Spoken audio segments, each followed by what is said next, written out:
कानी बहू। किशोरी लाल जी के बेटे राघव की शादी की बात जगह जगह चल रही थी, लेकिन किशोरी लाल जी को कोई लड़की पसंद ही नहीं आती थी।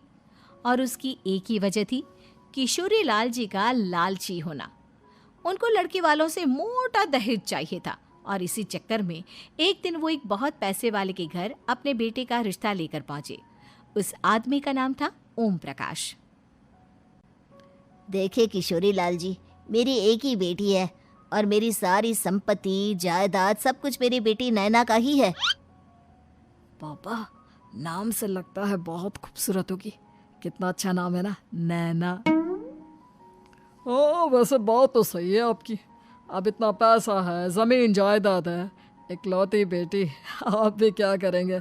सब कुछ उसे ही देंगे ना। बिल्कुल ठीक पहचाना आपने। बस बेटी की शादी और सारी जायदाद उसके नाम। पापा, बिना देखे हाँ कर दीजिए ना। इतना अच्छा रिश्ता फिर कहाँ मिलेगा? माला माल हो जाएंगे हम। मैं अपनी बेटी को बुलाता हूँ। अरे नहीं नहीं नहीं नहीं, आपकी बेटी का नाम नैना है, सुनकर ही लगता है बहुत सुंदर होगी। रहने दीजिए अंकल, मैं तो आपकी बेटी के नाम से ही इतना खुश हो गया हूँ कि उसे बिना देखे शादी करने को तैयार हूँ। अब तो मैं उसका चेहरा सीधे शादी के बाद ही देखूंगा। और इस तरह राघव नैना का चेहरा नहीं देखता और उससे शादी कर लेता है। शादी के बाद अपनी सुहाग रात पर जब राघव नैना का घूंघट उठाकर देखता है तो नैना की आंखें बंद थी। कितनी खूबसूरत हो तुम नैना, जरा अपनी आंखें खोलकर मेरी तरफ देखो तो सही। नहीं, मुझे शर्म आती है। अरे, मैंने तुम्हें शादी से पहले भी नहीं देखा, और अब अगर तुम आंखें खोलकर मुझे देखोगी भी नहीं तो मुझे अच्छा कैसे लगेगा? इससे पहले कि नैना अपनी आंखें खोलकर राघव की तरफ देखती, अचानक से लाइट चली गई और राघव नैना को पूरी तरह से देख भी नहीं पाया। अगली सुबह नैना राघव के लिए नाश्ता बनाकर लेकर आई। अरे ये क्या, आधा पराठा सीका हुआ है और आधा बिल्कुल कच्चा। ये तुमने क्या किया नैना? बहू, तुमने क्या आधा पराठा तवे से नीचे लटका कर रखा था, जो आधा सिका है और आधा कच्चा? मुझे जितना दिखेगा उतना ही तो सीखूंगी ना पापा जी। जहाँ जहाँ मुझे नजर आ रहा था वहाँ मैंने सीख लिया, और जहाँ जहाँ नहीं दिखा वहाँ कच्चा रह गया होगा। इसका क्या मतलब है? ये कैसा मजाक कर रही है तुम? अरे बहू, तुमने इतना लंबा घूंघट क्यों लगाया हुआ है? देखो, हमारे घर में बहुओं को बेटी की तरह रखा जाता है, और फिर तुम तो इतना सारा माल लेकर आई हो। देखो, ये घूंघट डालकर रखने की कोई ज़रूरत नहीं है। हाँ नैना, पापा जी ठीक कह रहे हैं, तुम तो आराम से रहो, अपना ही घर समझो। नैना अचानक से अपना घूंघट उठा लेती है। अरे ये क्या पापा, नैना की तो एक आंख फूटी हुई है। नाम से नैना, लेकिन ये तो कानी बहू निकली। मेरे साथ धोखा हुआ है, धोखा। बिना दिखाए अपनी कानी लड़की मेरे संग ब्याह दी। मुझे कानी बीवी नहीं चाहिए। मुझे अभी ओम प्रकाश जी से बात करनी पड़ेगी। आखिर उन्होंने मेरे साथ ऐसा किया क्यों? अरे, आप लोगों ने ही तो पापा से कहा था कि आप लोग शादी से पहले मुझे देखना नहीं चाहते। अब मेरे पापा पर क्यों इल्जाम लगा रहे हैं? अरे लेकिन उन्हें बताना तो चाहिए था ना कि तुम कानी हो, एक आंख से तुम्हें दिखाई नहीं देता। किशोरी लाल और राघव नाराज होकर ओम प्रकाश को अपने घर बुलाते हैं। पापा जी, ये आपने क्या किया? शादी से पहले बताया क्यों नहीं कि नैना की आंखों में परेशानी है? अरे, आप ही ने तो लड़की देखने से मना कर दिया था। अरे लेकिन आप बता तो सकते थे। आपको तो हमारी बेटी की प्रॉपर्टी चाहिए थी, वो भी पूरी की पूरी। अब क्या हुआ अगर उसे आधा दिखाई देता है? प्रॉपर्टी तो आपको पूरी मिल गई ना।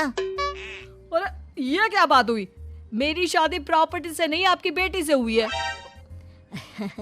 अब ये तो पहले सोचना चाहिए था, तब तो मेरी प्रॉपर्टी देखकर तुम्हारी जुबान लप लपा रही थी।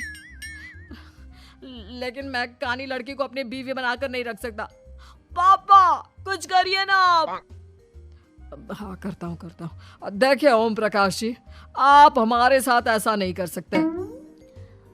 और तुम देखो, अगर तुमने मेरी बेटी से शादी तोड़ी ना, तो जो भी प्रॉपर्टी मैंने तुम्हें दी है वो तो पूरी की पूरी वापस ले ही लूँगा, और आधी प्रॉपर्टी तुम्हारी भी लूँगा। अरे मेरी आधी प्रॉपर्टी भला क्यों लेंगे आप? इसलिए क्योंकि मेरी बेटी को आधा नज़र आता है और उसकी नज़र अभी तक तुम्हारी आधी जायदाद पर ही पड़ी है। अब तुम उसे घर से निकालोगे तो कुछ तो लेकर जाएगी ना। और अगर हम आपकी बेटी को अपने घर की बहू बना कर रखे तो? तो तुम्हारी पूरी प्रॉपर्टी तुम्हारी ही रहेगी, और जो मैंने तुम्हें दिया है ना, उसमें से बस मैं आधा लेकर जाऊंगा। अरे लेकिन अब आप अपनी दी हुई प्रॉपर्टी में से आधी वापस क्यों लेकर जाएंगे? अगर मैं आपकी बेटी को अपनी पत्नी बनाकर रखने को तैयार हूं तो? इसलिए ताकि भविष्य में अगर तुम मेरी बेटी को धोखा दो तो उसके पास कुछ तो रहे जो पति का हो। वैसे मेरे पास तो बहुत कुछ है, लेकिन अपने पति की कोई निशानी तो उसके पास होनी चाहिए ना। अब अगर तुमने मेरी बेटी को कानी कहा तो तुम्हें प्रॉपर्टी भी कानी ही मिलेगी, पूरी नहीं। जमाए राजा। किशोरी लाल और राघव समझ चुके थे कि वो बुरी तरह फंस चुके हैं और अब उनके पास वहां से निकलने का कोई चारा नहीं है। अब समझ में आया ना, लालच बुरी बला होती है। एक तो तुम्हें प्रॉपर्टी मिली, ऊपर से बीवी मिली, उसमें तुम्हें नखरे भी दिखाने हैं। आए बड़े, चुपचाप बैठो दोनों। कुछ दिनों के बाद नैना राघव की कार लेकर बाजार घूमने निकलती है और जब कार लेकर वापस आती है, ये क्या? एक तरफ से मेरी गाड़ी पूरी खराब हो चुकी है। लगता है तुमने मेरी गाड़ी को किसी दूसरी गाड़ी के साथ एक्सीडेंट किया है। अरे अरे कितना बड़ा नुकसान कर दिया तुमने बहू। वो क्या है ना पापा जी, मुझे एक आंख से दिखाई नहीं दे रहा था, सामने से गाड़ी आ रही थी। मुझे तो सिर्फ आधा ही दिखाई दिया और वो गाड़ी मेरी कार से रगड़ते हुए निकल गई। अब मैं क्या करूं बताओ?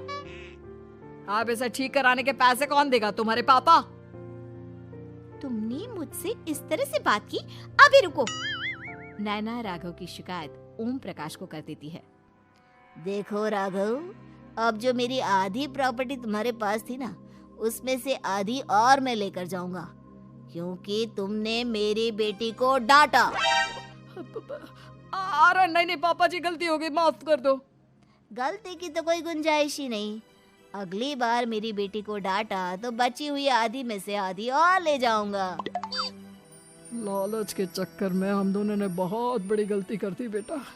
एक तो तुम्हें कानी बहू मिली और ऊपर से जो माल मिला वो भी काना। इस तरह राघव की हर एक गलती पर ओम प्रकाश उसकी प्रॉपर्टी का आधा आधा हिस्सा लेकर अपना सारा माल वापस ले गया और राघव को कानी बीवी से काम चलाना पड़ा। भाई लालच वाकई में बुरी बला है।